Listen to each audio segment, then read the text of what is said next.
বিশ্বখ্যাত দায়ী ডক্টর জাকির নায়েকের বাংলাদেশ সফরকে ঘিরে ভারতের পররাষ্ট্র মন্ত্রণালয়ের মুখপাত্র রণধীর জয় সওয়াল বলেছেন, জাকির নায়েক একজন পলাতক আসামি, তিনি ভারতে ওয়ান্টেড, সুতরাং যে দেশেই তিনি যান তাকে গ্রেপ্তার করে ভারতের হাতে তুলে দেওয়ার আহ্বান জানিয়েছেন। এই বক্তব্যকে আপনি কিভাবে দেখছেন? দেখুন, এটা তো এমন একটা কমেন্ট যে বিষয়ে আসলে সংশ্লিষ্ট বিষয়ে যারা অভিজ্ঞ তারা কথা বলবেন, কূটনীতিকরা হয়তো কথা বলবেন, পলিটিশিয়ানরা হয়তো তাদের অ্যাঙ্গেল থেকে এটাকে বিশ্লেষণ করবেন। কিন্তু আমি একজন সাধারণ মানুষ হিসেবে মন্তব্য করতে চাই যে যেই কথা ভারত বলেছে সেই কথা ভারতের খুব ঘনিষ্ঠ মিত্র দেশ মালয়েশিয়াকে তারা কতটা বলতে পেরেছে, বা মালয়েশিয়া কি তাদের সে কথা আদৌ আমল নিয়েছে কিনা বা তাদেরকে বলেছে কিনা আদৌ।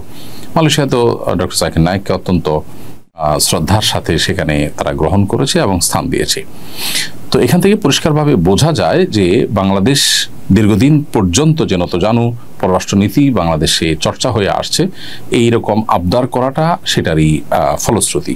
তা না হলে পাল্টা আরেকটি প্রশ্ন করা যায় যে বাংলাদেশের সাবেক ফ্যাসিস্ট সরকারের যে প্রধানমন্ত্রী ছিলেন তিনি এখন ভারতে আছেন এবং তার নামে তা মামলা হয়েছে, বিচার চলছে। ভারতের কি উচিত না তাকে বাংলাদেশের হাতে তুলে দেওয়া?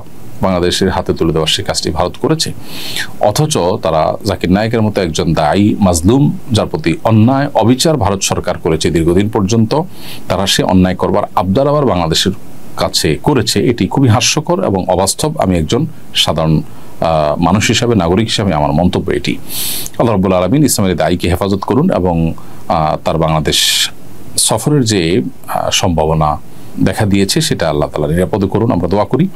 এবং এ বিষয়ে সংশ্লিষ্ট যারা আছেন প্রত্যেকে অবশ্যই তার সফরের নিরাপত্তার বিষয়টা নিয়ে ভাববেন এবং পরিকল্পনা করবেন এবং যথাযথ পদক্ষেপ গ্রহণ করবেন। কিন্তু কোনোভাবেই ভারত সরকারের এই দাবি অন্তত গ্রহণযোগ্য না। এটা খুবই হাস্যকর দাবি বলে আমি মনে করি। তারা যেটা নিজেরা করছেন না সেটা অন্যদের উপরে চাপাতে চাচ্ছেন এবং দীর্ঘদিন পর্যন্ত পররাষ্ট্র নীতিতে আমাদের যে নতজানু পররাষ্ট্রনীতি বিশেষ করে বিগত 15-16 বছর যাবত আমাদের দেশে চর্চা হয়েছে, সেটার কারণে তারা এরকম আমাদের কাছে আবদার করবার সাহস করেছে। সম্প্রতি মেট্রো রেলের বিয়ারিং পড়ে এক ব্যক্তি মারা গেছেন। সরকার নিহত পরিবারকে 5 লাখ টাকা দেওয়ার ঘোষণা দিয়েছে। দুর্ঘটনায় নিহতের পরিবারকে ক্ষতিপূরণ দেওয়ার বিধান ইসলামী দৃষ্টিকোণ থেকে কি, দিলে তার পরিমাণ কেমন হওয়া উচিত? একজন মানুষ যদি কারোর কোনো অনিচ্ছাকৃত কাজের কারণে মারা যায়, যেমন এই যে রেলের বিয়ারিং পড়েছে সেটি পড়ে মারা গেছেন তিনি, এটি ইচ্ছাকৃত না, অনিচ্ছাকৃত, এবং এর দায় রেল কর্তৃপক্ষ নিতে বাধ্য। অতএব এই কর্তৃপক্ষ মানুষটির তার যে জীবন চলে গেল এর জন্য রক্তমূল্য দিতে, যেটাকে দিয়ত বলা হয় শরিয়ার পরিভাষায়, সেটা দিতে তারা বাধ্য। এই রক্তমূল্য হলো 100 ওঁটের মূল্য। 100 ওঁট এটার যে মূল্য সেটি আজকের বাজারে আমরা হিসাব করলে প্রায় মিডল ইস্টের হিসাব করলে 4 থেকে 5 লক্ষ সৌদি রিয়াল হওয়ার কথা। তো সেটি বাংলাদেশি মুদ্রা যদি আমরা কনভার্ট করি তাহলে সেক্ষেত্রে অবশ্য বিভিন্ন বয়সে নোট দেওয়ার কথা এভারেজে আমরা বলেছি, সেক্ষেত্রে বাংলাদেশি মুদ্রা যদি সেটাকে কনভার্ট করা হয় সেটা 1.5 কোটি টাকা হওয়ার কথা প্রায়। অতএব এটা হলো ইসলামের শরিয়ার দৃষ্টিকোণ থেকে একটা মানুষের রক্তমূল্য। অতএব এখানে 5 লক্ষ টাকা কোনো বিচারেই এটা আসলে ক্ষতিপূরণ হতে পারে না। সেই পরিবারের একজনকে চাকরি দেওয়ার কথা আমরা শুনেছি, তাতেও আসলে একটা মানুষের জীবনের ক্ষতিপূরণ অন্তত, ক্ষতিপূরণ তো আসলে দেওয়া সম্ভব না, অন্তত গ্রহণযোগ্য লেভেলে ক্ষতিপূরণ দেওয়ার প্রচেষ্টা করা হয়েছে, সেটির মধ্যে এটা পড়ে না। মানুষের জীবনের মূল্য আসলে আমাদের দেশে এতটাই কম যে এটি বলার অপেক্ষা রাখে না। এখানে তো 5 লক্ষ টাকা দেওয়া হচ্ছে, বহু জায়গায় যার যায় তারাই বুঝে, আর বাকিরা কেউ আসলে সেটিকে নিজেদের ঘাড়ে দায় হিসেবে নিতে চায় না, এবং দায় চাপানোর মতো সেরকম আইনের শাসন আমাদের সমাজে নেই বললে চলে, যেটা দুর্ভাগ্যজনক বাস্তবতা। এরপরে প্রশ্ন করেছেন মাহমুদুল হাসান, আপনি লিখেছেন, প্রতিবন্ধী পাত্রপাত্রী অভিভাবকের অমতে বিয়ে করতে পারবে কিনা? কারণ কেউ তো চাইবে না তাদের মেয়ের একটা পরনির্ভরশীল প্রতিবন্ধীর সাথে বিয়ে হোক।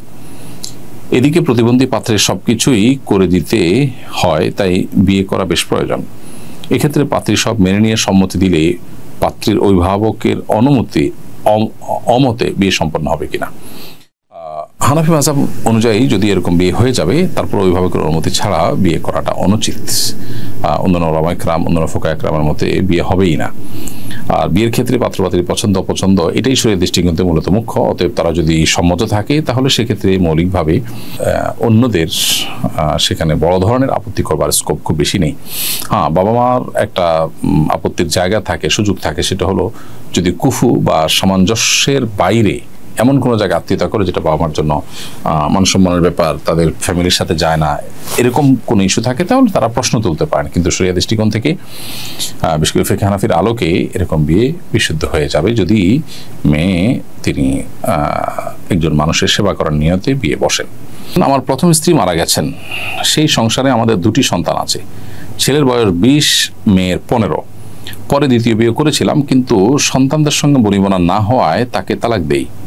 এখন তৃতীয় বিয়ের সিদ্ধান্ত নিয়েছি, কিন্তু সন্তানরা এতে রাজি না। তারা বলছে হয়তো স্ত্রী নয়তো সন্তান, এর যে কোনো একটা বেছে নিতে। এখন আমার করণীয় কি?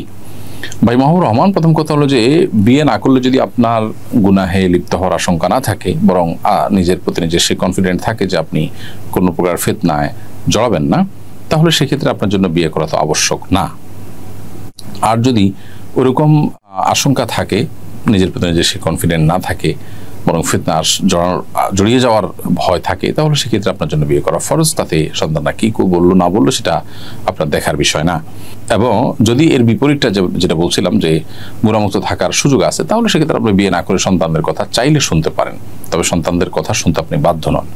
সন্তানরাও বাবার বিয়ের অধিকারকে খর্ব করার জন্য এরকম কন্ডিশন দেওয়া, এরকম হার্ড শর্ত দেওয়া, এটা তাদের জন্য মৌলিকভাবে অনুচিত কাজ।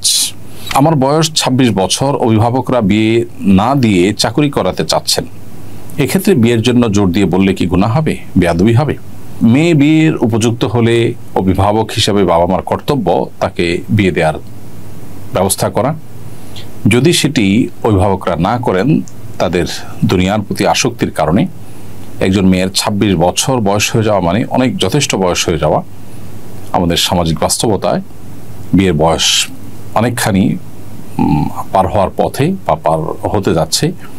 তো এরকম একটি সময়ের পরও যদি বাবা মা তাকে দিয়ে উপার্জন করাবার চিন্তা করেন, পার্থিব চিন্তা করেন, এবং তাদের মধ্যে দিনদারিতার ঘাটতি থাকে, তারা বিয়ের গুরুত্ব না বোঝেন, তাহলে সেক্ষেত্রে আদবের সঙ্গে মা বাবার সঙ্গে জোরাজুরি করবার সুযোগ অবশ্যই আছে।